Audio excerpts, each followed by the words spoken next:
Bismillahirrahmanirrahim. Assalamualaikum warahmatullahi wabarakatuh. Apa kabar? Jumpa lagi bersama Ibu Endang kali ini dengan materi tentang jalur seleksi masuk perguruan tinggi negeri.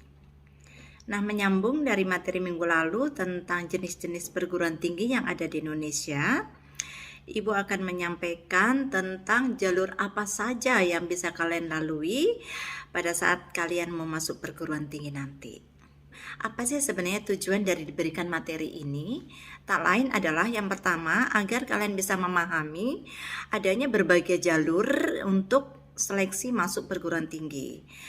Yang kedua, diharapkan kalian nanti akan mampu menelaah berbagai macam jalur yang bisa kalian tempuh untuk masuk perguruan tinggi.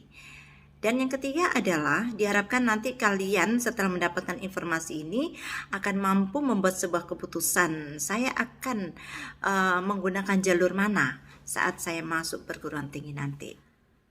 Oke, untuk jalur yang pertama yaitu jalur SNMPTN atau Seleksi Nasional Masuk Perguruan Tinggi Negeri ya. Ini syaratnya diantaranya harus lulusan tahun ini ya. Jadi kalau yang lulusan tahun kemarin mau masuk perguruan tinggi tidak bisa masuk jalur SN ini. Jadi hanya diperuntukkan untuk lulusannya sekarang. Kemudian syarat yang kedua adalah memiliki prestasi akademik dan prestasi yang lainnya. Prestasi akademik ini ditunjukkan dengan nilai raport ya. Nilai raport dari semester 1 sampai semester 5 itu harus menggambarkan ada peningkatan dari semester 1 sampai 5 itu. Kemudian pastikan kalian memiliki NISN yang tidak bermasalah. Jadi siapa yang merasa saat sekarang ini bermasalah dengan NISN dan berencana mau melanjutkan ke perguruan tinggi, itu jalur apapun ya, harus tidak boleh bermasalah dengan NISN. Selanjutnya, jika kalian ingin masuk jalur SNMPTN, hal-hal yang perlu dilakukan adalah yang pertama, persiapkan rapot kalian dari semester 1 sampai semester 5.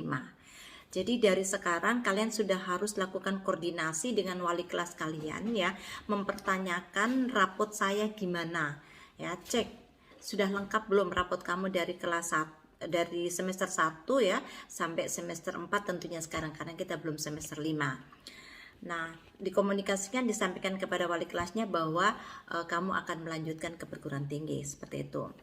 Kemudian perlu diketahui untuk bisa masuk melalui jalur SNMPTN ini tidak semua siswa bisa, tetapi seperti syarat pertama tadi adalah siswa yang berprestasi. Nah, sebelum kamu mendaftar dalam jalur SNMPTN, sekolah akan melakukan pemeringkatan terlebih dahulu. Jadi yang bisa masuk jalur SNMPTN itu adalah siswa-siswa yang telah diseleksi oleh pihak sekolah dan dinyatakan eligible untuk bisa masuk jalur tersebut. Nah, pemeringkatan itu dilakukan melalui nilai raport. Nah, oleh sebab itu nilai raport kalian itu ya, fotokopi raport itu akan diminta jauh sebelum kalian ujian untuk dilakukan pemeringkatan. Ini khusus bagi kalian yang akan melanjutkan ke perguruan tinggi. Jadi siapa yang merasa mau melanjutkan ke perguruan tinggi, persiapkan nilai raport kamu. Begitu selesai semester 5, maka segera difotokopi, kemudian diserahkan kepada panitia yang mengurusi SNMPTN ya.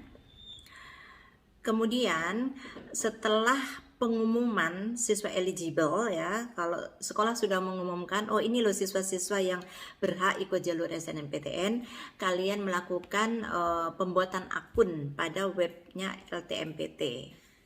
Nah, untuk menentukan siswa-siswa yang eligible ini berdasarkan kuota ya. Jadi pihak LTMPT itu memberikan kuota yang berbeda-beda terhadap sekolah. Jadi tergantung dari akreditasi sekolah tersebut. Nah, untuk akreditasi sekolah A itu diberikan kuota 40% dari jumlah keseluruhan siswa kelas 12 yang bisa mengikuti SN ya. Untuk akreditasi B ya, sekolah yang akreditasi B itu hanya mendapatkan kuota 30% saja. Seperti itu. Nah, untuk sekolah kita, alhamdulillah sekolah kita ini berada pada posisi akreditasi A ya. Jadi bisa 40% dari jumlah siswa kelas 12 yang bisa mengikuti jalur SN. Nah, 40% ini per jurusan ya. Jadi misalkan jurusan tata boga jumlah siswanya katakanlah 100 orang ya. Kemudian berarti dari jurusan tata boga keseluruhan itu bisa 40 orang yang ikut jalur SN ini. Kemudian kalau misalkan untuk jurusan TKJ misalnya ada 80 orang. Nah, maka 40% dari 80 orang itu berapa? Itulah yang bisa mengikuti jalur SN. Nah, keunggulannya kalau kalian bisa masuk perguruan tinggi melalui jalur SNMPTN ini adalah yang pertama, kalian tidak melalui proses tes lagi ya. Jadi hanya melalui proses seleksi nilai. Jadi tidak dites lagi. Pertama, kedua, untuk masuk jalur SNMPTN ini bebas biaya, jadi tanpa dipungut biaya pendaftaran. Namun yang perlu diingat ya, bukan berarti kalian yang lolos atau nanti yang sudah dinyatakan eligible oleh pihak sekolah bisa masuk jalur SNMPTN itu sudah serta-merta kalian lolos ya, itu belum ya. Kalian baru lolos kuota. Jadi lolos kuota artinya kalian bisa masuk ke jalur SN karena memenuhi syarat dari pihak sekolah. Ya. Namun belum tentu kalian itu dinyatakan lolos di perguruan tinggi di mana yang kalian pilih. Tuh, jadi kalian di situ masih harus berjuang lagi melawan pesaing-pesaing dari seluruh Indonesia tentunya. Nah, oleh sebab itu ya, untuk memilih perguruan tinggi, untuk memilih fakultas, untuk memilih program bidang studi itu harus menggunakan trik dan tips ya. Jadi tidak hanya ikut-ikutan, hanya melihat kerennya, saya mau masuk universitas ini, saya mau masuk ke UI, saya mau masuk ke UGM, tapi harus diperhatikan dulu. Ya, untuk masuk ke UI, jurusan yang kamu pilih seberat apa, sebesar apa pesaingnya di sana.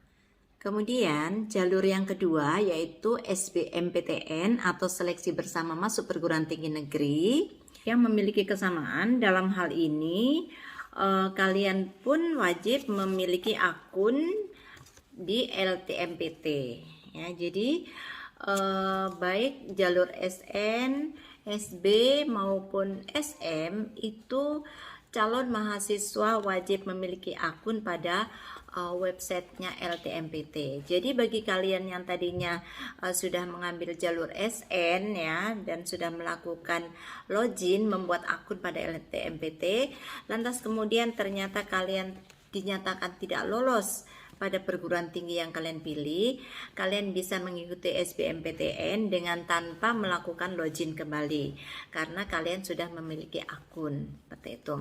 Nah, bagi kalian yang memang tidak mengikuti jalur SN dan berencana untuk mengikuti jalur SB, maka kalian pun harus atau wajib membuat akun pada LTMPT. Itu kesamaannya.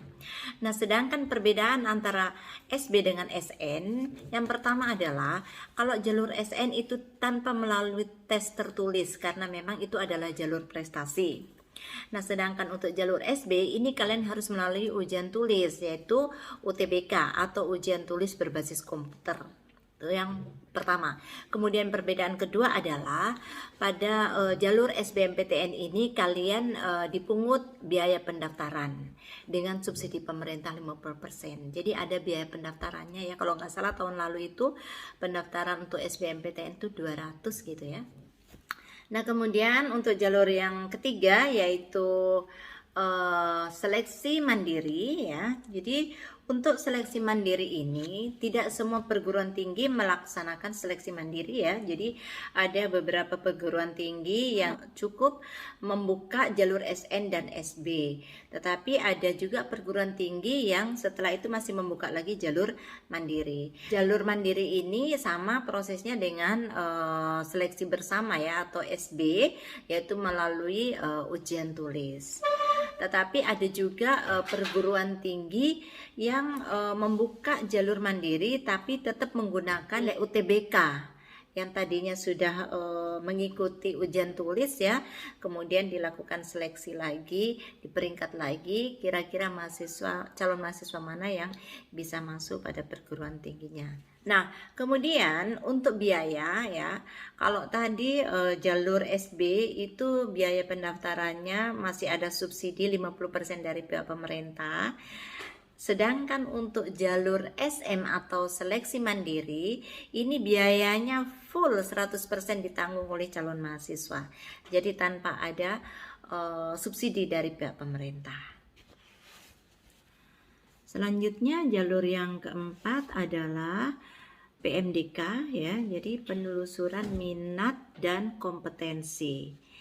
Nah, PMDK ini adalah merupakan jalur untuk seleksi masuk perguruan tinggi politeknik. Untuk jalur masuk politeknik ini hampir sama dengan jalur SN ya. Jadi ini mengandalkan prestasi akademik tanpa melakukan ujian tulis.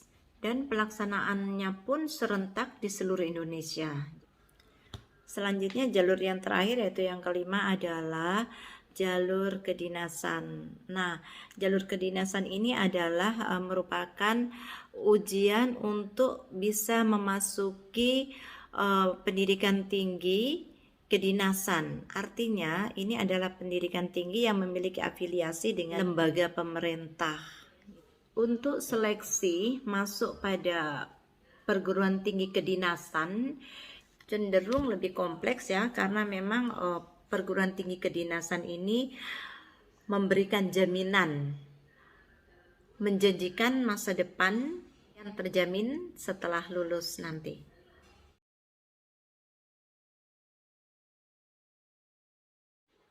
Nah, Nana, selain jalur masuk perguruan tinggi negeri, ada juga jalur masuk perguruan tinggi swasta.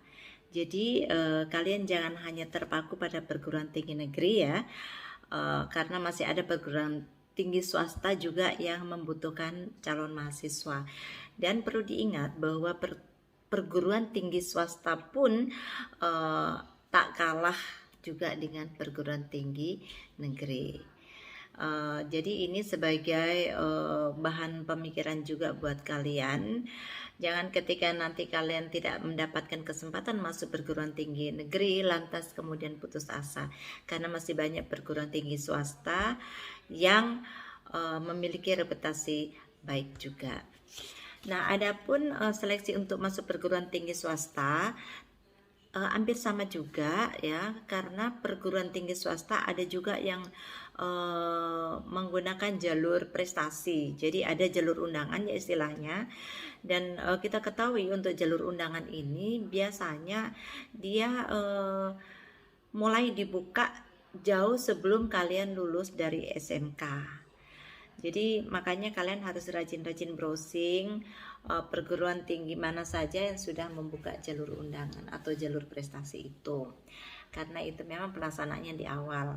Nah, selain jalur undangan atau jalur prestasi, PTS atau perguruan tinggi swasta juga ada yang melaksanakan ujian tulis ya, ada juga yang melalui wawancara, psikotes dan sebagainya sesuai dengan fakultas atau jurusan yang dipilih nanti.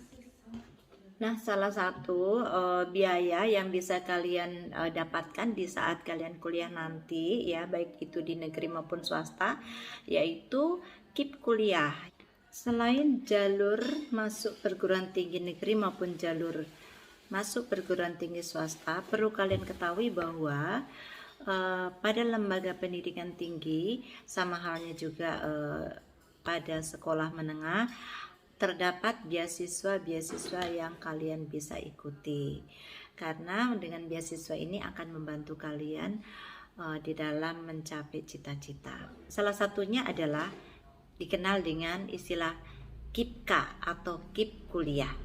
Syarat khusus untuk penerima KIPK atau KIP kuliah yang pertama adalah diperuntukkan bagi mahasiswa yang berasal dari keluarga kurang mampu namun memiliki prestasi yang bagus. Sasarannya adalah calon mahasiswa pemegang KIP atau Kartu Indonesia Pintar. Keterbatasan ekonomi calon penerima KIPK bisa dibuktikan melalui yang pertama, memiliki KIP atau kartu KIP ya. Kemudian yang kedua berasal dari keluarga peserta PKH atau program keluarga harapan. Yang ketiga adalah pemegang kartu keluarga sejahtera atau KKS. Selanjutnya yang keempat adalah mahasiswa berasal dari panti asuhan atau panti sosial. Sedangkan syarat umum pendaftaran KIP kuliah yang pertama adalah lulusan SMA atau SMK pada tahun berjalan atau lulusan 2 tahun sebelumnya. Jadi lulusan tahun kemarin dengan lulusan 2 tahun yang lalu. Syarat umum yang kedua sebagai pendaftar KIP kuliah adalah memiliki potensi akademik yang bagus, namun memiliki keterbatasan secara ekonomi yang dibuktikan dengan dokumen seperti pada syarat khusus tadi, yaitu dokumennya dari keluarga PKH, keluarga KKS, dan memiliki kartu KIP. Oke Bapak anak, demikian tadi informasi tentang jalur masuk perguruan tinggi negeri dan jalur masuk perguruan tinggi swasta, juga tentang beasiswa KIP kuliah. Ibu akhiri sampai di sini, kita ketemu minggu depan dengan informasi yang berbeda tentunya. Assalamualaikum warahmatullahi wabarakatuh.